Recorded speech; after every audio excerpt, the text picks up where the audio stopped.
that I had when I started the grid method. Okay. And I tried it. I tried it once and I tried it twice. I think next year I'm going to try it again. But for right now, I'm putting that on hold Okay. because I have some pacing issues. Um, as a beginning teacher and during the pandemic, I have to be on the same pacing as my team teachers. Okay. And I was like, okay, well, I talked to the Teach Better team on the Facebook group. I established benchmarks and deadlines this time. And my kids were like, yeah, but Miss Huff, this is the grid method. So you can't count anything late. We're just going to keep on being slow. Gotcha. Okay. And it put me behind Okay.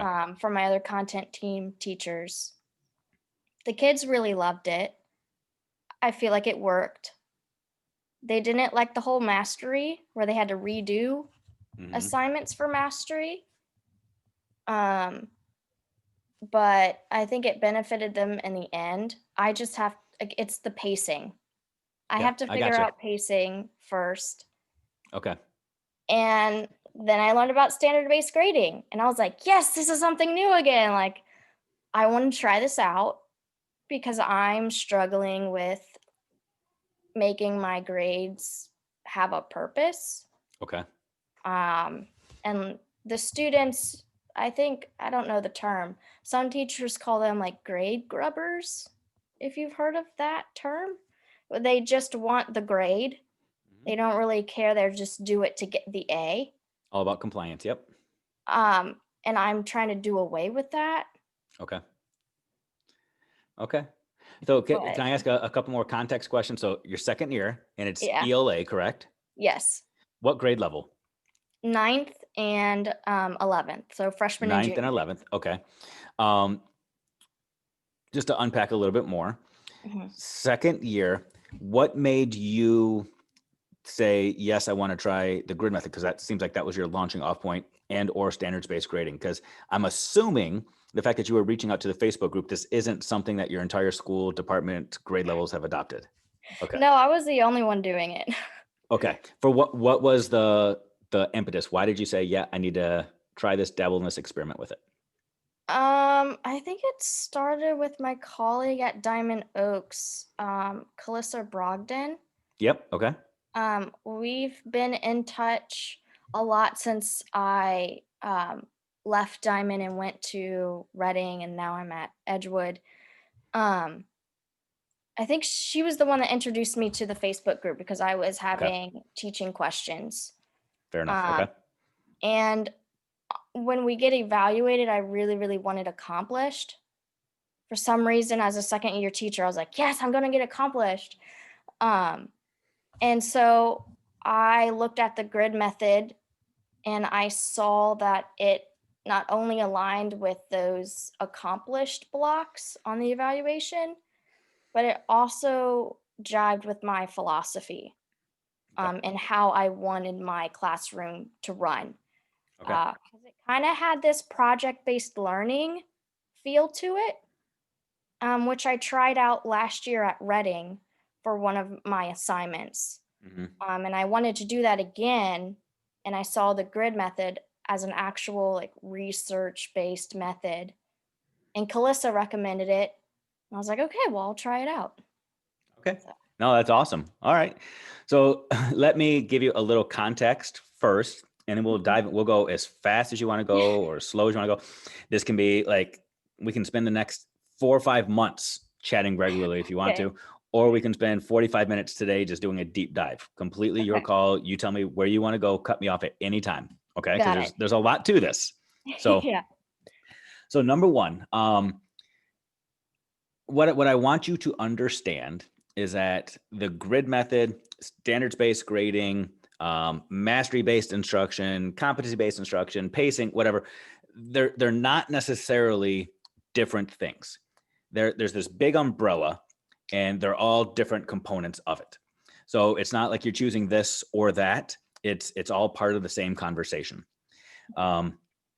I'll throw a bunch of taglines at you today because I want them to stick and resonate, not Mhm. because I'm trying to just be cheeky in any way, shape, or form. So I just want these things to stick. But something that I think is important for you to understand is this foundational principle that you'll hear me preach a lot is there's no standard way to do standards-based grading, Mhm. which is bizarre and interesting in and of itself.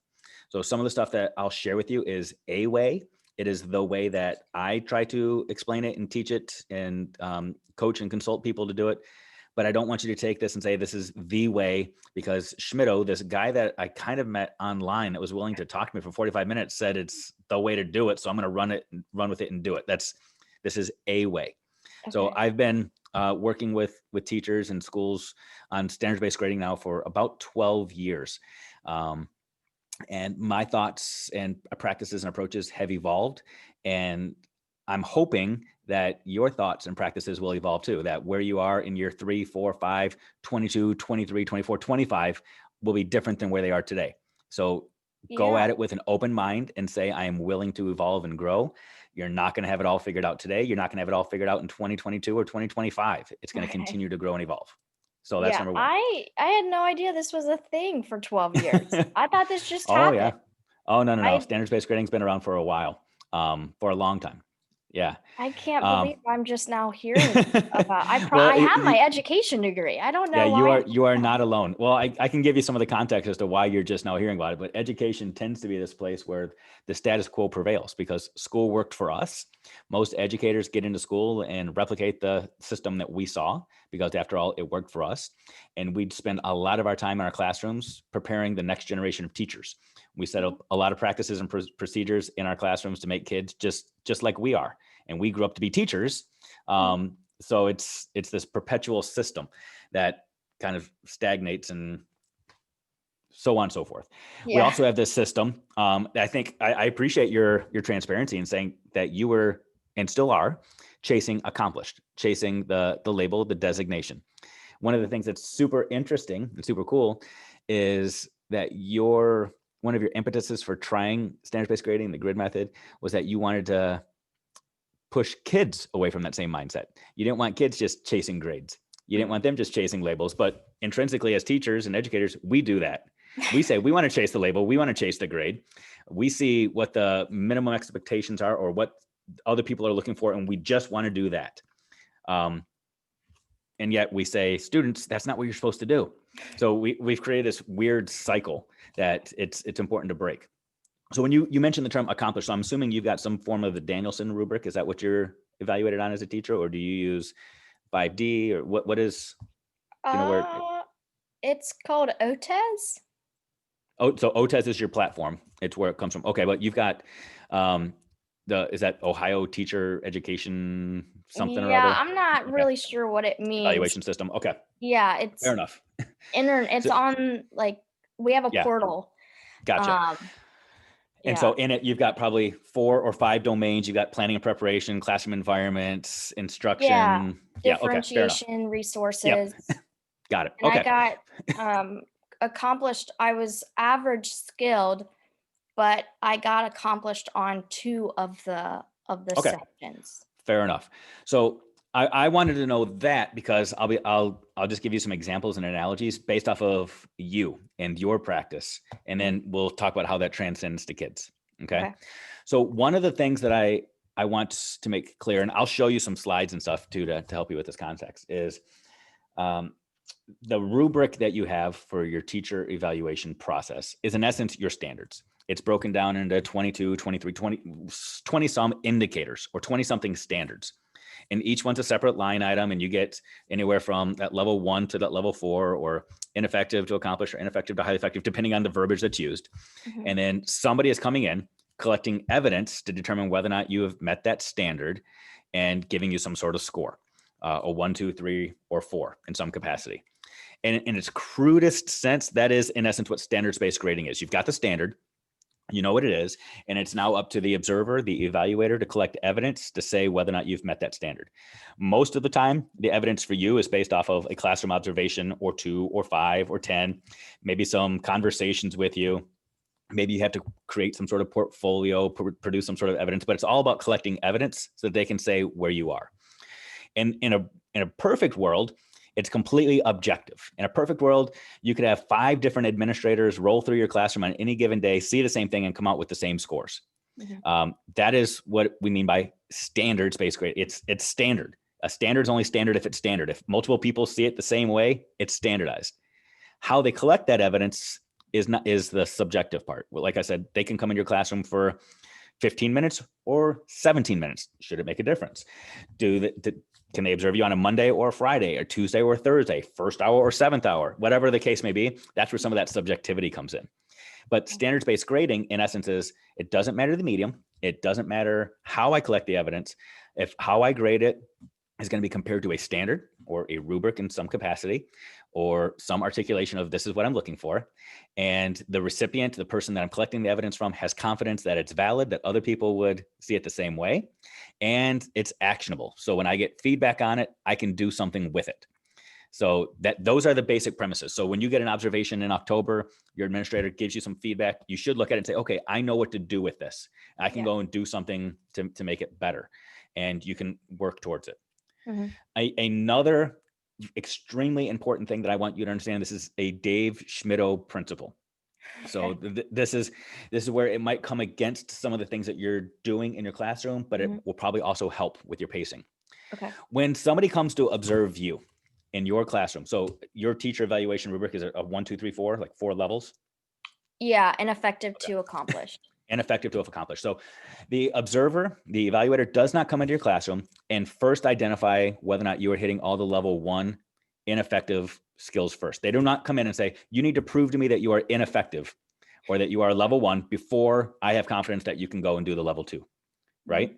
They come in and they simply say, I need to see, are you at that level 3, that effective level, or not? If you are, awesome. Are you accomplished? If not, let's move backwards and see where you are. They set the standard at the standard, and then they shift from there. What I see happening in a lot of classrooms is when people say that they're going to introduce standards-based grading, is they create some sort of cool rubric, and then they make kids first demonstrate that they can do the level 1 stuff before they move on to the level 2, or the level 2 before they can do the level 3. But that's not what we would expect for ourselves, because that's truly not the standard. The standard is that level 3 on a rubric, or that effective level, or however you've codified it. It is not show me that you can perform at a level that is not to the standard first before I let you do something else that's not to the standard before I then let you finally perform to the standard. It's we start with the standard and then we go from there. You eliminate a lot of hoops for kids to jump through. You eliminate a bunch of arbitrary things to get to the heart of the standard. And then you branch out from there, just like your observer would do for you. You would be furious if you had to do 22 observations based off of 22 indicators in your classroom, and the observer came in and just wanted to see if you were ineffective. And then after you demonstrated you were ineffective, they came back and said, okay, you've demonstrated you're ineffective. Now let's do this all over again so you can prove that you're a level 2. And now that would be annoying. It would be annoying. And there's not enough time in the world for an administrator to do that for all of their staff, which is why oftentimes teachers that dabble with standards-based grading start to realize, oh my gosh, there's not enough time in the world for me to go through this, assess everything, grade everything, for students to jump through these hoops.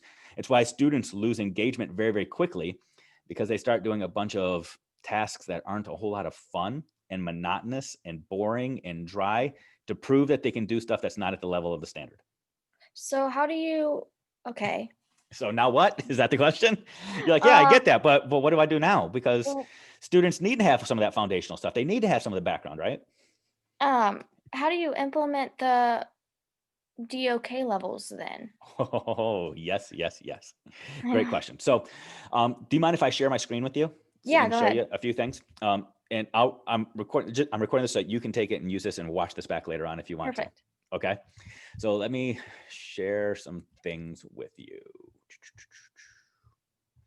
I'm gonna jump right to the heart of some things. So I'm not going to show you a few slides. I'm not going to show it in full presentation mode because I want to be able to bounce around. Okay. But let me just show you real quickly why it is that you might be struggling, especially when you say that you're charged with the task of keeping pace with other people in your grade level, department, whatever the situation may be. I'm showing you 6th grade right now. In 6th grade, and you're in Ohio, so you've got standards that are based off of the Common Core. not necessarily called Common Core anymore, but they're based off the Common Core. In sixth grade, and there are 257 standards for kids to master in a given year. In ninth grade, I want to say it's 248 or something. That it always hovers, depending on your grade level, somewhere in that 250 to 265 range. Mhm. So I just throw sixth grade on here because it's smack dab in the middle of our K-12 continuum, and it works for people. But 257 standards for students to master, Oh my which equates, gosh. yeah, right, which equates to students mastering a standard every 0.7 days. I want you to just, yeah, I can see the look on your face. Yet that's not going to happen. I It's don't not going to know. happen. And what happens in a lot of districts is they say, okay, we're teaching to the standards. We've got a textbook that says we're teaching to the standards. Or you have somebody that had a job like I had, an assistant superintendent, a curriculum director that says, I'm going to create a pacing guide, a curriculum map, some sort of fidelity instrument that outlines all the standards. And it tells you which day you're supposed to be introducing which standards to which students. And those Mhm. things are amazing for about 2 weeks. But by the end of 2 weeks, you're ripping your hair out because you quickly realize, okay, 10 of the kids are where I'm supposed to be. 50 kids are way behind. About 40 kids are way ahead. Now, what do? Do I just keep plowing ahead or not? And Mhm. that's ultimately what we end up doing. We just start plowing ahead because the curriculum map says I'm supposed to plow ahead. We know that the administrator can pop in at any time. And one of their expectations is going to be, are you teaching what you're supposed to be teaching on the given day you're supposed to be teaching it? Yeah. And they've lost sight of mastery as well. And they don't really care if kids have learned it. They just want to know whether or not you're covering it. So really quick, basic concepts for you to grapple with. Number one, if the expectation was simply for you to cover every single standard, next year on the first day of school, just pull out the standards and read them to the kids and you're done for the year. But that's not the expectation. The Okay. expectation is for kids to be able to learn it. Mhm. The expectation is that when students are tested in March, April, May, whether it's on your state assessment or the ACT and SAT, that they still retained the information that you taught them back in September and October, that they have truly mastered it, which means they didn't just memorize it for a test on Friday. They have retained it and they've held on to it. So much so that in 11th grade, as you know, when they're taking the SAT and ACT, they're asked questions about stuff that they might have been introduced to in 9th and 10th grade, Yeah. because that's true mastery. The reason we have a summer slide and summer learning loss and kids lose information over winter break is because they never truly mastered the material. It's because they were introduced to it, they were tested on it, but they did not master it. Master means you go deep, you are completely effective and proficient in it. You've got this thing down, whether you're tested on Friday or 2 weeks from now, April, May, or 2 years from now. So the expectation kind of shifts. So that's 257 standards just in the core 4 classes. If you were to throw some electives, and at the high school level, you've got kids taking PE and art and choir and all, the number goes up to 1,431 standards, which is insane, which means kids will not and cannot get it. Now, unfortunately, not every single teacher in your school, your grade level, your district is going to understand that.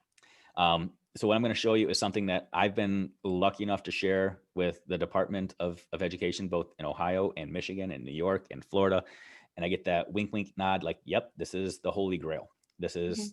is how you do it. So one of the first things for you to do is determine, of the 257, which ones are your priority? Which ones do you really need to focus on come hell or high water? And at times, these things are given to you. But at times, people just went through literally and they tried to play connect the dots. They listed out all the standards and just threw them on a map and said, I'll make sure we've covered them all. But again, students won't master them. So what I've been able to do over the last decade plus is we create this formula to allow teachers to determine which ones are the most essential, which ones are the most important. And you asked about DOK. One of the things that I use is Bloom's taxonomy, not DOK, for a couple of specific reasons. DOK is great. DOK is fine. But Bloom's taxonomy allows us to disaggregate it a little bit more. With DOK, sometimes it gets cumbersome. And we start to think that kids have to do DOK level 1 things before they can move up to DOK 2 or DOK 3, DOK 4. Unfortunately, that is not what the research says at all. Students do not have to have mastered DOK 1 or 2 or Bloom's level 1 or 2 before they can move on up. A prime example, I used to teach US history. I could not list for you the 45 presidents of the United States. I could not do it. I could not memorize them all. I could not memorize all the capitals to all of the states in America, but I can debate constitutional law with you. I can sit down and have an amazing argument about the Second Amendment or the Fourth Amendment or the 15th Amendment. I can analyze, I can debate, I can create, I can do a lot of high level skills without having things memorized. Or like in math, if a teacher explicitly says the slope of a line is the rise over the run, and they just give me the definition of a word, and then they say, no, I want you to go calculate the slope of this line given these coordinates. Guess what? I can now calculate the slope of a line when a teacher just gave me the definitions. And it's the same thing that happens in the real world. You don't have to have the definitions of words memorized to do something with them. A student does not need to know the definition of plot to write an amazing story. They do not need to know the definition of anything to be able to create or do something with it. And my most infamous, notorious, bad example that I give is like learning how to ride a bike. I've got 4 kids at home, and my own kids do not need to know the difference between a spoke and a chain in order to hop on their bike and ride. They don't. They ride to learn how to ride. And what happens, especially at the high school level, most of your standards are written at levels of analysis and synthesis and creation, not memorize and understand. So going back to what I said early on, if we spend all of our time making kids jump through these hoops and climb this ladder of focusing on the level 1s and level 2s, you'll never actually get to the standard. Kids will get disengaged. They'll say, why do I have to do all this crappy busy work? And then you'll get frustrated with your pacing. Yeah, So, that's what happened with when I did the grid method. okay. Yeah. So the grid method is absolutely amazing though. So I want to put that to the side. What I want you to focus on first is identifying which standards to focus on. Before we even start talking about how to create the grids and the rubrics, how do you identify which standards to focus on? So let me back up. In Ohio, do your 11th graders take the ACT or the SAT? ACT. ACT. So Yeah, it's required, I believe. yep, it's one of the graduation requirements. So they're given some sort of score out of 36, and that's submitted to colleges. So I'm going to ask you a very loaded question that I don't expect you to have the answer to. Okay. Okay. What is the difference between a student that scores a 34 and a 31? What about a student that scores a 22 versus a student that scores a 32? Their level of understanding. What do they know more or less? They know how to take a test. Okay, maybe they know how to take a test. Maybe they actually do understand some things differently. As a teacher, what do you do with that information? When you look at, you see one student that's like a 31 and another student is a 28. Do you look at it and say, okay, I know what Johnny knows versus Susie, and I know what instructional moves to make, and I know what level? I know No, nothing. absolutely. No, and that's not a condemnation on you. That's the reality. And whether you teach 5th grade or 8th grade or 9th grade, it's the same thing. Students are still getting these big summative state assessments, and they're getting some sort of scale score. It might be like a 610 versus a 550 or a 745 and an 820. And we're supposed to look at it and say, what in the world does that mean? What is a scale score? Well, the secret sauce is actually in this slide, in essence. What states and test makers do is they weight grading on those tests. Certain standards are assessed with more frequency. Certain standards are given more points, and the more points you earn, the higher scale score you get. And the way that the state and the way that the test makers determine which standards are more important is they follow a formula very similar to what I'm going to show you. So number 1 is not every single standard is tested on every single test. Some standards are tested every single year. And again, some are given more value. So what the test makers do, the states do, is they first try to determine which standards have leverage. Leverage means if you teach it in your class, it will benefit students in another class as well. So as a language arts teacher, which standards do you teach that will actually help support them in math, science, social studies, music, whatever? And the answer is not all of them, although we've been professing for 20 years now, every teacher is a reading teacher, every teacher is a language arts teacher. That is BS. It's not true. And we also can't say citing textual evidence is the answer, because I jokingly say citing textual evidence is the new dinosaurs and volcanoes, where we teach it the same way every single year to every single kid. The way that you teach citing textual evidence should look much different in 9th grade than it does to a teacher in 6th grade, because that's a standard that actually begins in 2nd grade. So it needs to look completely different. So First, you look for the standards that have leverage. And as you read through your standards, any standard that you look at and say, yep, if the student knows this, this will actually help them in their physics class, their chemistry class, their math class, their social studies class, you give it a point. You read through it another time and you identify the standards that you believe carry with them endurance, meaning it is a standard that will actually help them in future years, not just in your class, not later on in the semester, not even just next year, but it will help them later on.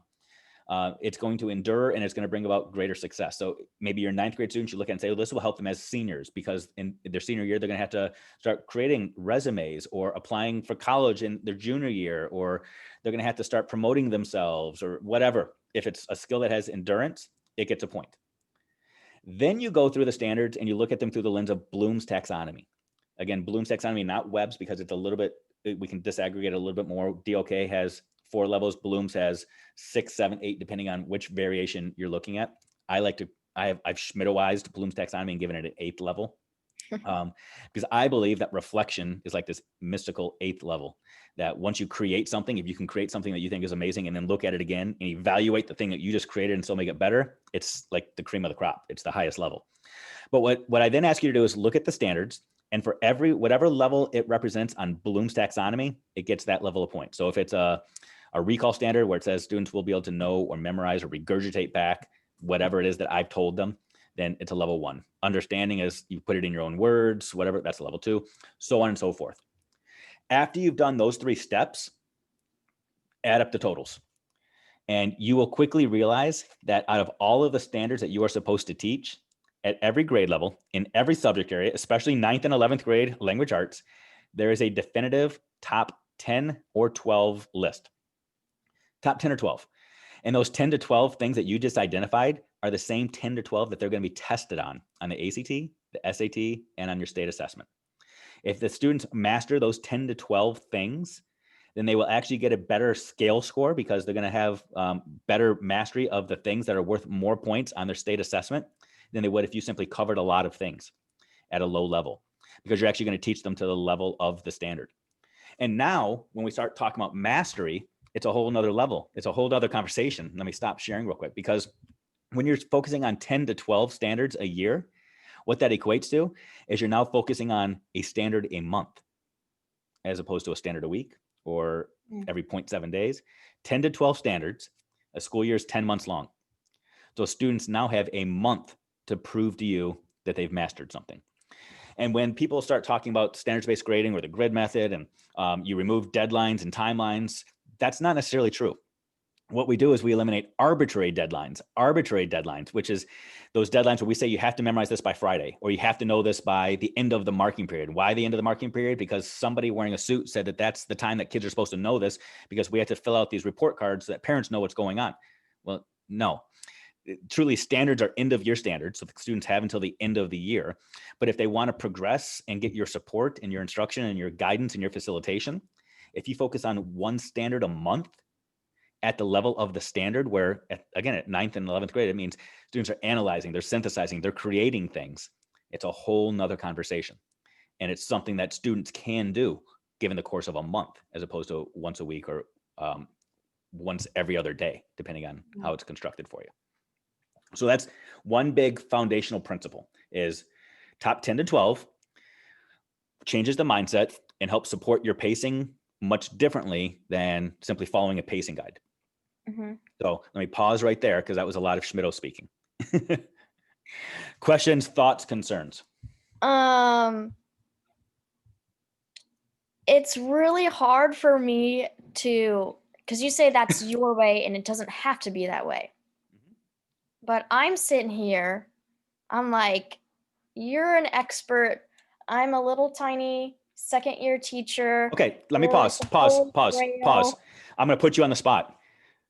I'm going to be very blunt and real. What do you know about me, other than I'm sitting in the corner of my house right now talking to you on a computer? Because you called me an expert. What makes me an expert? You're an author. Do you know that every single day 700,000 books are published? And anybody and everybody can be an author these days. Truly. Yeah, I've been in education for 21, 22 years now. But we know there are a lot of educators that have been in education for 21, 22 years that don't do this. So that doesn't make me an expert. Mhm. What something you have to understand is I have never taught a day of my life in Ohio. I have never met your students, your parents, your administration. You are way more of an expert in that than I ever could claim to be. Okay? Okay. So what I am an expert in, if anything, is I'm an expert in trying to find free time so that I can study and research. That's it. Um, I try to read a lot. I listen to podcasts a lot. I dive deep into this, and I can simply share what other people are doing and what I have done. It's really up to you to figure out how to make that work in your classroom and in your space and in your environment. Um, you know, could you take this stuff word for word and say, yep, I'm going to go do this? And would you probably be farther ahead? Yep. But I guarantee that by May or June, you're going to have a lot of questions. And you're going to be thinking, what in the world am I supposed to do with this next? Schmitto didn't tell me that this was going to happen. And then you have to figure out the next thing and the next thing and the next thing. So a principle that I firmly believe in is that you can't steer a parked car. I think I even put that in the Facebook post too, Yeah. that you've got to get moving so that you can start steering. And that's why I get so frustrated when people say, next year I'm going to. Because Mhm. next year, if you wait till September, by October, you're going to be losing your mind out of frustration. And you're going to think, why didn't I just start this last year so I could have worked some of this stuff out and had some things in place? There's always going to be a next year. There's never going to be a perfect time. So start moving and then you can start steering. But Mhm. you're the one that has to start steering it. Yeah. Okay. So sorry, I had to preach. No, Um, you're good. so you're nervous about thinking, what can I deviate? What can I change? What can I, whatever. So I Yeah. get that. What other I questions? um I'm thinking about your when you say teach it at the level of the standard, which is Yeah. analysis, synthesis. Is that is that the mastery level, level 3, or is Yeah. that the progressing level? So that's a great question. So let me clarify something. I'm going to show you another slide real quick. But before I do that, I am not a proponent of teaching at the level of the standard.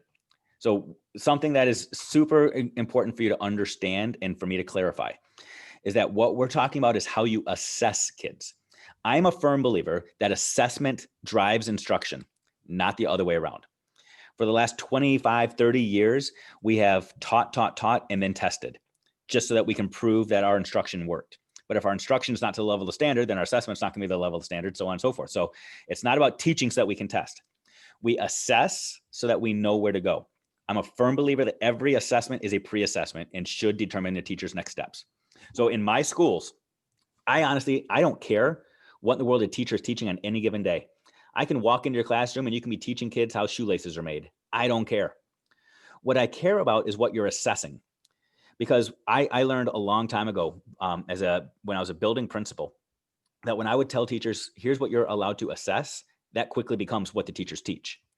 Um, so, for example, I would tell the teachers on any assessment, however you choose to assess your students, all I want you to assess are these priority skills, these priority standards. Teachers would say, but kids need to know this, they need to know that. I'd say, go ahead, teach it then. I really don't care what you teach. If you think they need to learn all that extra stuff, teach them all that extra stuff. But the only thing you're allowed to assess is the top 10 to 12. So when students are providing evidence of the standard, um, that is what you're assessing. If you need to give them some supplemental instruction and support at the level 1, level 2s because you think they need it, go ahead. But don't waste your time assessing it, making sure that they can prove to you that they know definitions and that they can basically copy off of you before they're allowed to start creating things on their own. Because honestly, most of the time at level 1, level 2, that's what it is. It's funny. I say this all the time, but we fail a kid if we catch them cheating off of their peer, but we give them an A if they simply copy our words. That's that's what happens at level 1, level 2. You simply memorize the stuff that I have told you, and you're awesome, and I'll give you an A. But they don't need to. They don't need to. We live in the Alexa, the Siri, the Google age, and when they take the SAT, the ACT, those state assessments, those have been written for equity in air quotes, meaning if there's something that a student might not have been exposed to in their environment, in their culture, in their world, it is explicitly explained to them in the prompt and in the question. It literally gives them definitions of things and they say, knowing this, do the standard. Students do not have to memorize those things. So assess at the standard, instruct wherever you need to. Okay. That helped a lot. Good. So what does it look like? So let me share my screen again. Again, this is a Schmittoism. Do this however you want to. Take it, leave it, shred it, whatever. Start driving the car. So when I am helping educators, I try to get them to use a 4-point rubric. 4-point rubric, not a 5-point rubric, for a couple of reasons. Number one, a 4-point rubric does not convert well to an A, B, C, D, F mindset. So teachers that say, oh, the level 4 is just an A level 3 is a B, a level 2 is a C, a level 1 is a D, then they look at it and say, oh, but there's no F. Or what do I do about zeros? Like, that's not even part of the conversation. A 4-point rubric is not about converting letter grades. Letter grades are not our conversation in this. And we can talk about how to use letter grades and schools that still require letter grades or schools that still require percentages and all of that stuff. But this is not about an 85 to a 100 is a 4 and a 70 to an 84 is a 3. That's not what it is. The idea is to move away from percentages. And I can unpack that for you in a lot more detail on why we move away from percentages and points in a few examples. But it's based off of the kid's ability, the student's ability to prove they've mastered the standard. Just like when that observer comes into your classroom, they're not looking to say, well, were you accomplished 84% of the time, or were you accomplished 100% of the time? They're looking to say, are you accomplished, or are you effective, or are you minimally? They simply look at the standard, the way it's been written up, and they say, this is what the evidence tells me at this moment in time. And it's the same thing. A 4-point rubric is great for me, especially in high schools, because high schools already do a lot of things on a 4-point rubric, because most high schools convert letter grades to a 4-point GPA. So that's something that teachers already recognize. Most teacher evaluation rubrics are already based off of a 4-point rubric. State assessment scores for students are oftentimes reported to students, teachers, and parents based off of a 4-point scale.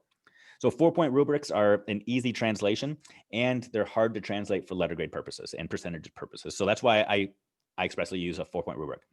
When I create the 4-point rubrics, do a few things. Number one, you write out the standard. And again, we can walk through all of this. These rubrics they're not necessarily grids. So don't look at this through the same lens as that you would a grid per se. But on this rubric, that level 3 is where you would describe the standard.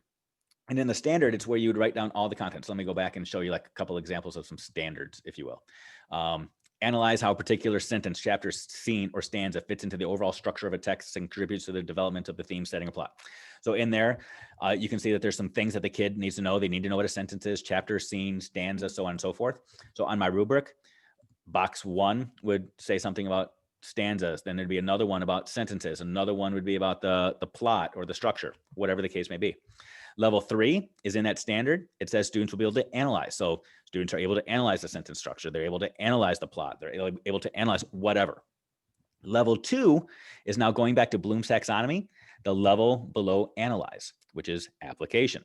The level below application is your level 1, which is understand. Do students understand these? Can they apply these? Can they analyze it? The next level up, that level 4, is the next level up on Bloom's taxonomy, which happens to be synthesize. All you're doing is you're building your rubric based off of Bloom's taxonomy. And the reason we do that is because that's actually how the standards are written. The grade level below yours is actually the level below on Bloom's taxonomy. The level above yours is actually the level above on Bloom's taxonomy. So what you're doing is you're assessing students based off of where they are, where they should have been, and where they could be. And this also becomes your driving document. When you see that students are getting 2s, it lets you know the instruction they need to get to that level 3 is they need to learn how to analyze plot or analyze sentence structure. If you have a bunch of students that are at this level 3, this becomes your working group or your instructional group because you want to push them to that level 4 and you can see where they are and where they want to go. Your rubric becomes your curriculum map. It becomes your pacing guide. It becomes all things to help you determine where students are. So you use it to assess students, because that assessment helps you plan for students, and that plan helps you instruct students, which then again allows you to continue to assess students. But you always assess at that got it level. Let me show you some examples. So there have been teachers out there, for example, in math, where they create equations or problems for students. There's a level 1 equation, a level 2 equation, level 3. Students start with the level 3. So a teacher might just give them a couple of problems to the level 3. If they master that, awesome. Now they get to work on level 4. If they don't, the teacher then says, okay, but can you do the level 2? If they can't, okay, but can you do the level 1? They start with the level that they're supposed to be at, and they move from there. In language arts, teachers oftentimes take literature, information, writing, they put it all into one big rubric. And this becomes like your instructional focus for that entire month, where maybe you're looking at sentence structure, chapter, scene, stanza, whatever. You're looking at it through the lens of literature.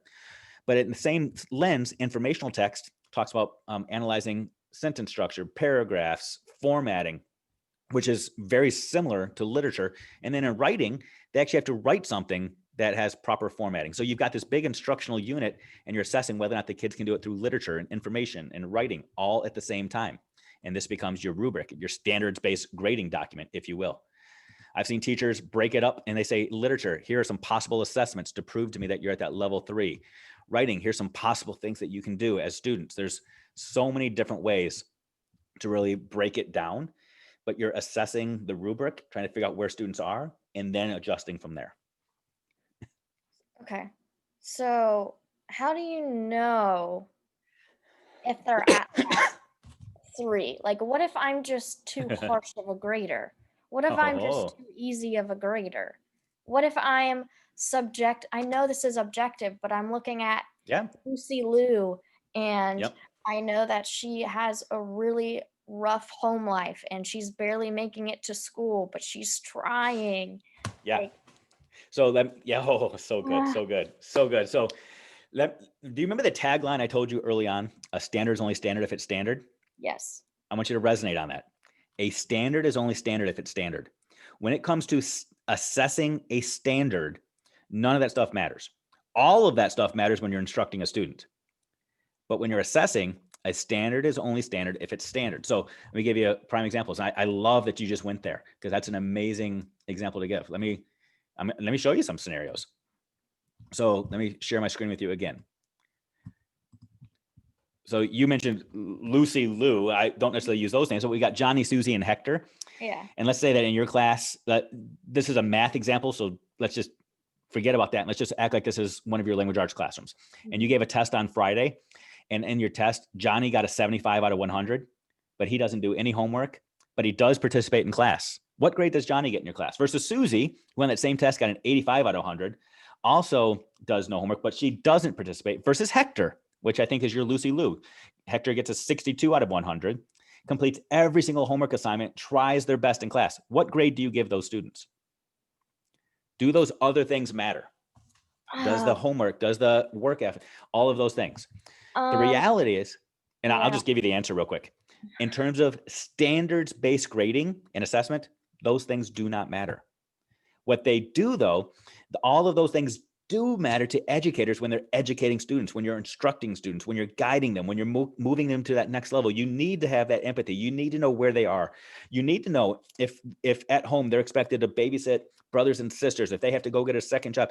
You need to know all those things because instructionally, you're not going to be giving Hector a ton of homework to do at home saying this is how you're going to get your additional support. You're going to be using examples that connect to people's individual worlds. You're going to be using when they're analyzing things or applying them to their real world, they're applying it to their own lives. You're going to be pulling out some text and some literature that is based off of their realities.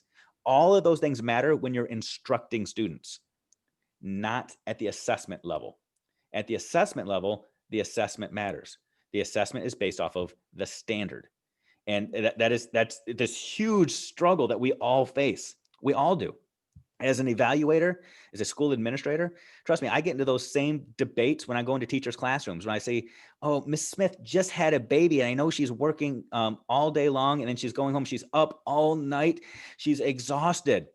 But if I grade Miss Smith on a slightly different standard than I do Mr. Jones, who is a shop teacher, he's a single 45-year-old man who doesn't have those same responsibilities at home. And I say, Mr. Jones, your scenario is a whole lot easier. So I'm going to raise the expectation for you to compared to Miss Smith. Then I'm not treating them equally in terms of the assessment. Yeah, I'm going to offer different levels of grace and different levels of support, but the rubric is the rubric. The standard is the standard. My responsibility is to give people the skills necessary to help them perform at the level of the expectation. So it's not about not having a heart. It's not about meeting kids where they are. It's actually the exact opposite. You have to know those things so that you can bring people to the standard. Because when we water things down and we start thinking in our head, they'll never be able to get there. They'll never be able to get there. That's the reality. Our job is to help kids get there.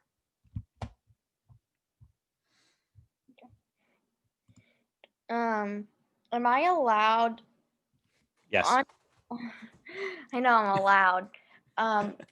In my grade book. Uh-huh. I'm trying to do standard-based grading. I have, like, right now, I think my principal, there was one slide that talked about standard-based grading, but that was it. And we still do the 80%, like the progress book, 62 out of 100 type thing. Mm-hmm. But if I want to do standard-based grading in my grade book, I'm going to have to inevitably link that 4-point scale to a percent. The 4 equals an A, the 3 equals a B. But can I have some of those behaviors graded, like task completion? I think it was Ray on her free course on the academy said that you can still grade those behaviors, responsibility, accountability, advocacy, but it goes in a different grade book. So let me speak to you as a dad first. So I've got 4 kids. My oldest is in high school, my youngest is in kindergarten, and 2 others in the middle there. As a dad, when my kids get a report card, the first thing I look at are the comments from the teachers. The comments matter more to me than the actual academic letter grade, because the comments typically are things that I can help a teacher with. If a teacher writes in the comments that my son or daughter is not completing their work, or they're not trying their best, or they're apathetic, or they're disrespectful, I can help with that.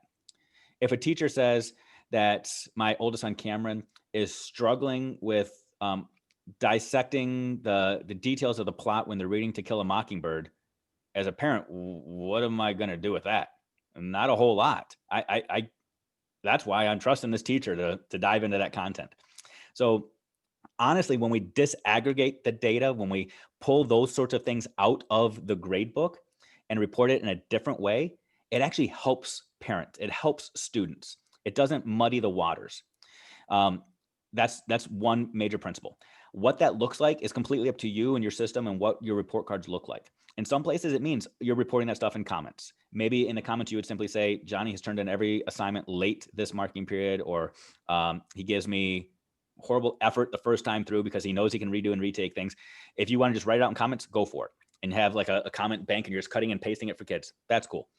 What I encourage schools or departments to do, if an entire school or department goes to this level, is they actually have a citizenship grade or some sort of behavior rubric. And on, just like you would for the standards, when you have a rubric for it, you would have a standard rubric for your behavior.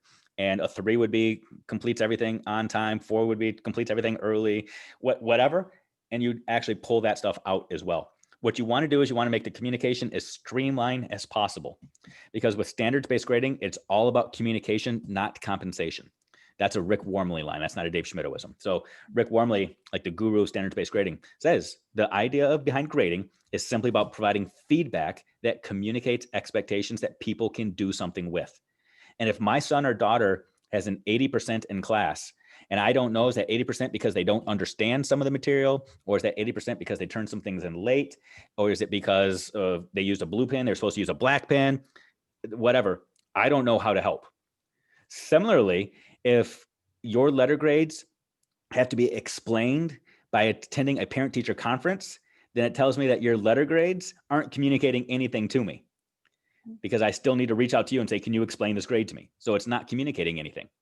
Your grades should stand alone to talk about academic proficiency or aptitudes, and then have some other mechanism, whether it's discipline, comments, a rubric, whatever, that reports the stuff that parents can actually support and help with. Okay.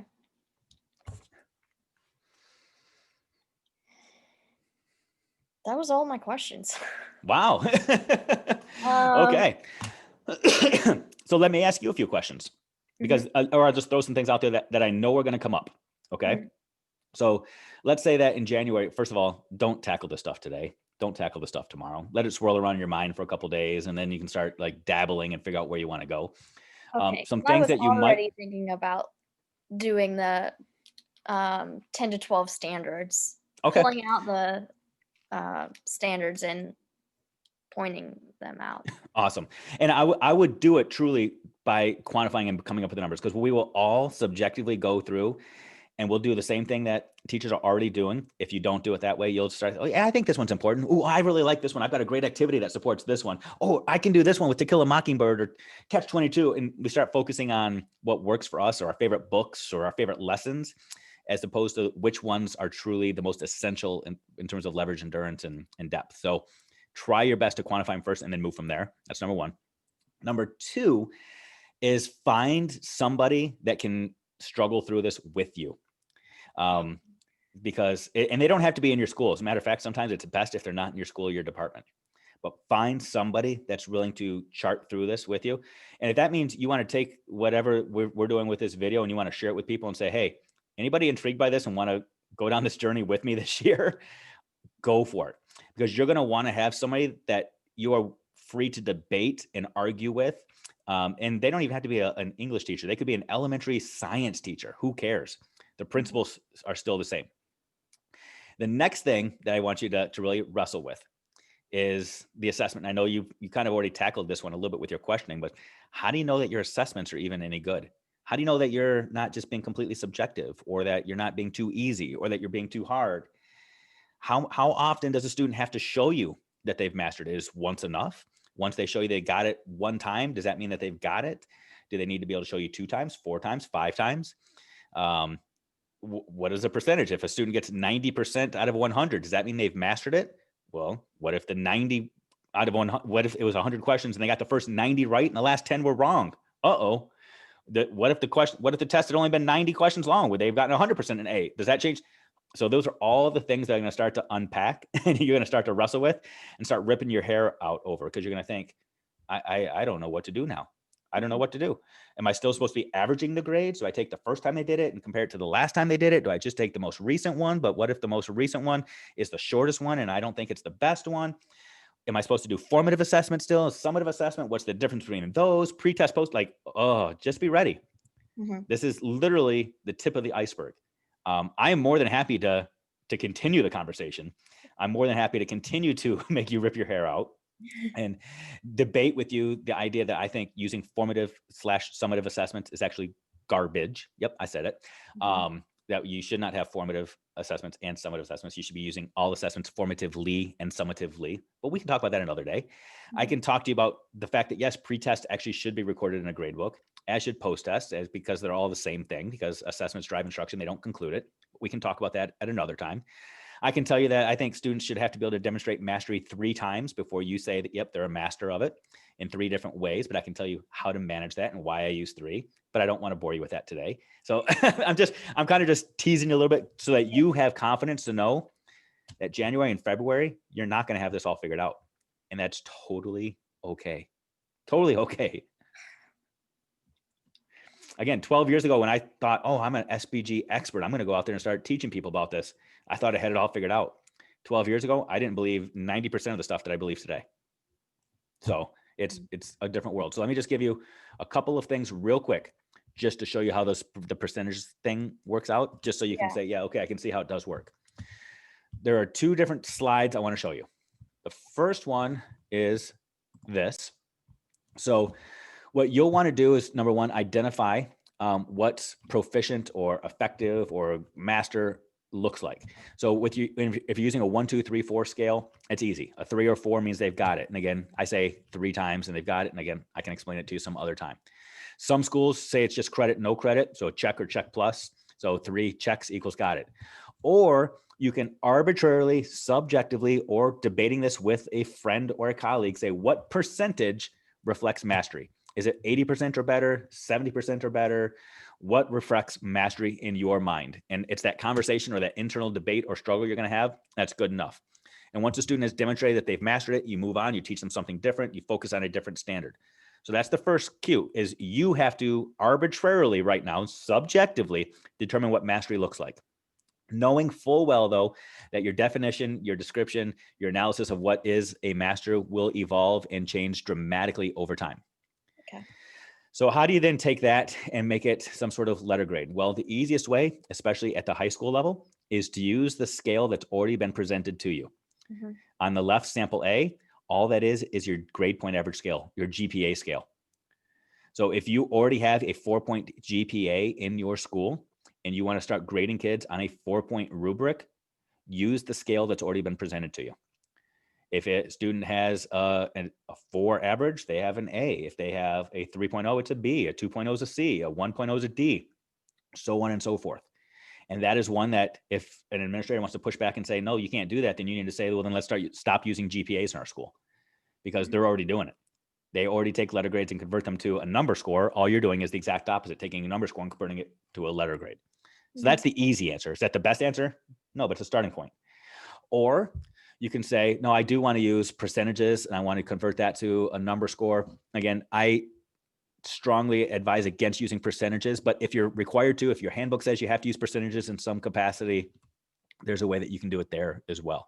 But again, those are stepping stones, not final answers. That's just like one of the things that you can do as you start moving in this direction. Okay. The rubric that you showed me, it looks very, very similar to essay rubrics that I have made. Yep. Except I haven't been using the Bloom's taxonomy language to progress or digress. So if I want to use that 4-point scale, which you recommend, which I think would be a lot easier for me, and I say, okay, that's a 4, or I think I'm getting stuck on the plus and the minus. Is it an A plus or is it an A minus? Because an A is an A is an A. A B is a B is a B, right? Like, does it matter? So what you'll want to do is focus on 1, 2, 3, 4. Don't worry about A's, B's, all that kind of stuff yet. 1, 2, 3s, and 4s. Then you want to figure out if you have to convert it to a letter grade, which it sounds like you're saying within your system, your handbook, your guidance, your policies, whatever, you have to have letter grades. Just determine how you want to make that step or that translation, because that's just the playing the game of school that you have to do right now. Ultimately, that's not your focus. Your focus is to give students actionable feedback. The 1, 2, 3, 4s, you don't even have to give a 1, 2, 3, 4. You can eliminate the 1, 2, 3, 4s and just have the rubric with 4 different points and circle things and identify what they have to do next. Who cares about the numbers? That's just something we do because we're told we have to play school. But if you get to that place where you say, I have to do that, use that GPA scale that I threw up there, and you have this big rubric, and you don't add up the total points possible. Don't say, okay, it's a 16 out of 20 because it's a 4-point rubric and there's 5 categories. Calculate it out and say they have a 3.3 average on this rubric. And a 3.3 average equates to a B. Cool, you're good. Or on this rubric, they have a 3.7 average. That equates to a 4 point on the rubric. That's an A plus. Cool, do it. Streamline the communication as much as possible. Okay. And how do you do, I think it's because my mind is still on that percentage and still on the points, because each assignment is worth a different amount of points. Some are worth 20, some are worth 40. Why? So like, why? I have no idea. I'm still trying to So the reason why we do it is because we subjectively, and so I'll unpack this for you. I'll tell you why we do it. We do it because we're saying that some assignments are worth more because they're more valuable, or they're better, or because it's easier to calculate it that way, or whatever the case may be. So for example, in your high school, do you guys do final exams and midterms? Not this year. Okay. You normally do. And your final exams or midterms are worth what percentage of a overall grade for a student in a marking period semester? Don't know? I don't know. This is my first year at the school. Yeah, you're fine. You're fine. So in most high schools that use midterms or final exams, they say that those grades are somewhere between 20 and 60% of a final grade. Right? That's a big deal. So what they're saying is that assessment matters more than anything else. What they're saying is that assessment is more valuable than the teacher created assessment that the students had to go home and work on a Thursday night and turn it on a Friday. That might have only been worth 2% of their final total because of whatever the case may be. In standards-based grading, we say all evidence is good evidence, that it's all telling the same story. We're not weighing things and saying one thing is more valuable than the other. We're saying I'm collecting evidence of student learning. And if you show me evidence, whether it's a pretest, whether it's before I've taught anything, or post-test after I've taught anything, whenever you show me evidence, it's evidence, and it's going to go towards the story. And it's standards-based. Again, a standard is only standard if it's standard. If you're going to start telling students that one assignment is worth 40 and another one is worth 20, they're going to spend more of their time focusing on that 40-point assignment, which means whatever evidence you get from that 20-point assignment is no longer as valid as the stuff you got in the 40-point assignment, because admittedly, students aren't going to be working as hard on it, that it's not worth as much. So the evidence that you have that's going to guide your instruction is not as valid as the stuff that comes in the 40-point assignment. Yeah. Yeah. And so that's the whole premise behind this whole formative summative thing, where people say, well, the formative assessments should only count for a small point of your percentage of your grades, or well, then students aren't going to give you their best quality. And if you're using that to inform your practice, which is what formative assessment does, you're not getting good evidence to inform your practice. So all evidence is evidence. Use it formatively and summatively. When students show you they can do something, you give them credit for showing you evidence, and then you also make your next instructional moves. And if you look at something and say, this isn't going to tell me anything, this is just busy work, then don't grade it and don't assign it, period. Okay. I think I've so these are big some, shifts. These are big moves right now. So just know that. I've assigned some things like that. Yeah, and we all have. We all make kids jump through hoops because we're supposed to have points, right? Yeah. How do if we can work this scenario, Sure. I am assessing comprehension, common lit article with comprehension questions, very basic, and they get an 8 out of 10 because they have 10 questions. And I recently did this, which is why it's fresh in my mind. And I took notes and I said, okay, Bell 1 has issues with the multiple choice comprehension questions, but Bell 1 did great on the short answer response questions. And I did that with each Bell. And then on the gradebook, I just plugged in 7, 8, 3, 2, what their score is.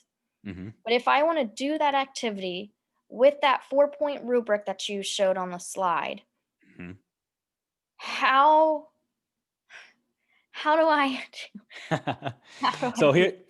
So wow, amazing question. So 2 things I want to present to you is it is oftentimes difficult to take what we're currently doing and try to fit them in to a new way of doing things.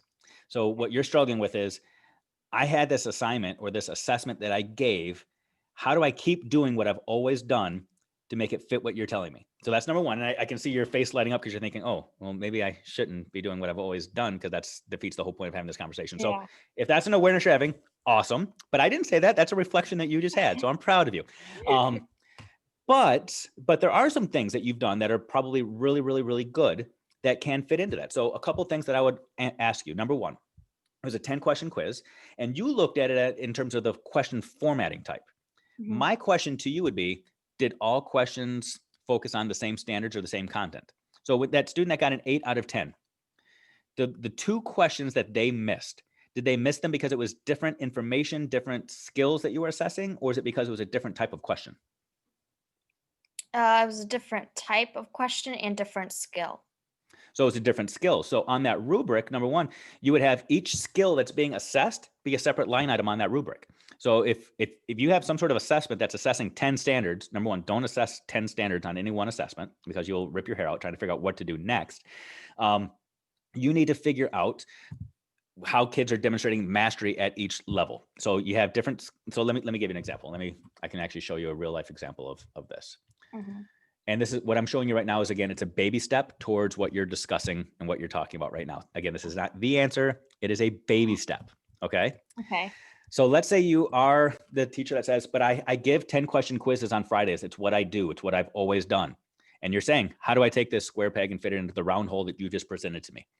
Something that you might want to do is, let's say that on this 10-question quiz, test, project, whatever, you split up into 3 sections. The first section let's just say it's 6 questions, and those 6 questions are all based off of one standard. And maybe arbitrarily you say students that get 5 or 6 get a 4. Students that get 3 or 4 correct get a 3. Whatever arbitrary number you want to put on there, whatever, we can go with that. But 6 questions based off of the stuff that you just taught this week. Then perhaps you give them 2 questions based off of something that you taught 3 or 4 weeks ago. Because again, remember, we're teaching for mastery or endurance. And then possibly 2 questions for things that you haven't even taught yet.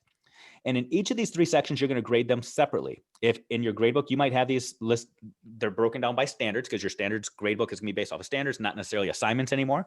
Right. So your second section there, where it's based off of past content, maybe the students struggled back when you taught it, but in the last 3 or 4 weeks, something has clicked for them and they got these 2 questions correct. In your gradebook, you would go back and change whatever grade they had that showed that they were struggling to now show that they've mastered it and they've got it. In the future content stuff, let's say the students struggled with it and they get either one of these questions right. In your gradebook, it is okay to put a 0 in there, because as of right now, you have 0 evidence. But eventually, when you actually do teach it and you do instruct it, when they do get it, you change that grade. It's not about getting the average or the mean. The mean is mean. You're not taking grades from when they didn't know something, when you didn't teach them, when you didn't expose them to your high quality content and instruction. Once they know it, and they get credit, or their grade demonstrates that they know it. But you can take a quiz or test like this and you can split it up. Or instead of numbering your quiz 1, 2, 3, 4, 5, 6, 7, 8, 9, 10, each standard is a question. So maybe you have standard 9.3 and you have standard 9.5 and standard 9.8. So when you're grading it, each question is an assessment of the standard. So in your grade book, you're giving them credit based off of their ability to demonstrate mastery of individual standards. Because, I mean, there's a lot of questions that can get unpacked when you say, again, a kid got 8 out of 10. One might be, are you sure that all questions were created equal? Which it looks like that was your first impetus is, okay, well, multiple choice versus true, false versus short answer. Yeah. All questions might not have been created equal, which is a good question to ask. But what if that had been presented to them in a project or debate or a speech or something else? Would you expect them to still be able to demonstrate mastery of it? Because mastery means it doesn't matter the medium, doesn't matter the type. Mastery is mastery. It also begs the question of, if that quiz had only been 8 questions long, would they have gotten 100%? Yeah. And what was different about those other 2 questions? Mm-hmm. Or if the quiz would have been 20 questions long, would they have only gotten an 8 out of 20? Like, we arbitrarily throw these numbers out there of how many questions we have to ask somebody something, because it's easy for us to do our math to make percentages. But if we're doing away with percentages, then those numbers are we start to see those numbers as completely arbitrary. Okay. When I go into the grade book, the student didn't master it yet the first time, but they mastered it the second time. Mm-hmm. And I go and change that 3 or that 2 to a 3 mm-hmm. in the grade book. But again, because I teach English, we teach the same standards all year long. You know, it's not like math where... Why? Hold on, let me pause you. Why? I was told that's like what you do with English. But why? I mean, honestly, if a student masters something in September, why do you need to keep teaching it in November, December, and January?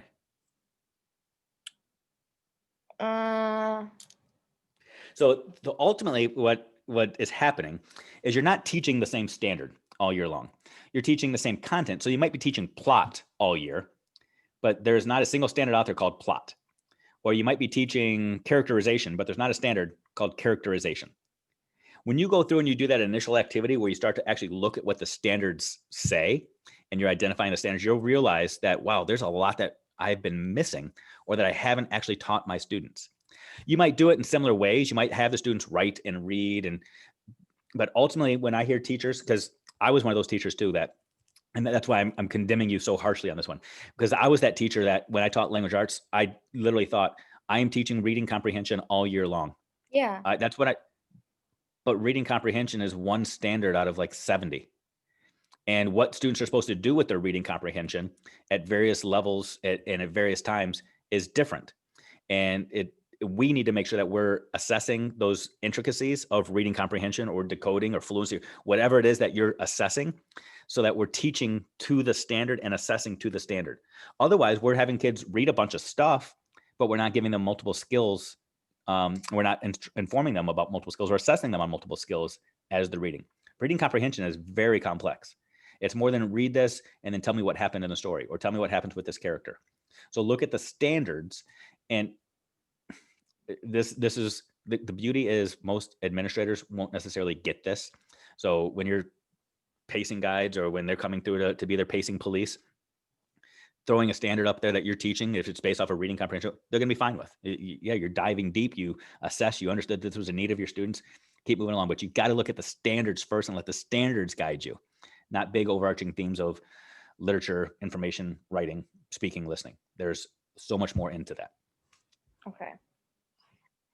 Would you, progressing through the year, if that student reached mastery and then all of a sudden they don't have that skill remembered, do you dock them, or once they've reached mastery, you're good, or was it just a fluke? So I want you to reflect. And when you go back and watch this, I want you to listen to the words you used. Number one, you said dock them as though points are penalties or rewards or punishments. We are never docking and we're never rewarding students. It's always based off of what I see today, evidence of what I see today. Recency and consistency matter. If for some reason I thought a student was a master of some sort of content early in the year, and then March, April, they no longer have it, it's not me docking them. Their grade will reflect the recency and consistency of the evidence, but then I then have to act on that. And I need to figure out which evidence is more accurate. What can I do to make sure that the student truly did master it? Or I look at it and say, man, my assessment of their mastery must have been flawed because a master of this would not have forgotten the stuff early, just in a couple of months. So maybe it wasn't truly mastery. What can they do? And I need to adjust. So grades are all about communication, not compensation. But then again, I'm this big believer that students have to be able to show you things multiple times in multiple ways. 3 is the number I use, and we can talk through this as you start dabbling with it throughout the year if you want to. We can have, like I said, we can have these little calls once a week, once a month, whatever is going to help you, and walk through some real life scenarios. But there's so many questions that you need to ask before you make that assumption. Is it the modality changed? Is it the way the assessment was given change? Going back to your question of, is something happened in the student's life? Has that changed? Why have they lost engagement? Because if a student is a master, they're a master. So you don't lose mastery. If they lost knowledge, it's probably because we were assessing something that was low level and they might have just forgotten a definition, or they've forgotten some sort of low level regurgitation of information. Mm-hmm. Okay. I still Aren't you glad I didn't type all this up in a Facebook message to you? Yes. I tend to go into things, I'm like, yeah, I'm going to do this all over Christmas break and it's going to No, be you're not. great. Nope. And then I just have more questions, but I think that I just need to stop asking the questions right now Yep. and then just wait until I get to that point, because I'm not Agreed. at the whole grade book conversion I agree. 4-point thing. I'm not there yet. Because ultimately that's not what matters anyway. And I'm so happy that you recognize that, because one of the biggest struggles that I face is people that say, I need to change my letter grades because my letter grades don't matter. And they just, they simply look for a way to convert a letter grade to a 4-point scale as though that is now standards-based grading. Mhm. And you're looking at so much other stuff. And the fact that you're saying, yeah, that's not my priority right now, is exactly where you should be. Who cares ultimately if it's a 1, 2, 3, 4, if it's an 80, 90, or 100? What you care is whether or not you can assess whether or not students know what they're supposed to know, and if you know what to do next. That's the ultimate goal. Mhm. Um, Feedback, though, this just Mm-hmm. popped in. Yeah. I'm having issues. I give feedback on all of my assignments, because when I give a grade, I want my students to understand why they got that grade. Mm-hmm. But they're not using the feedback, and I often see it in the trash. And I want to know, with standard-based grading, is there a feedback system? Like, is There are there? thousands of feedback systems. So again, a way, not the way. So lots of ways to do it. But if you're using like the rubrics, for example, the rubrics identify why a student got what they got.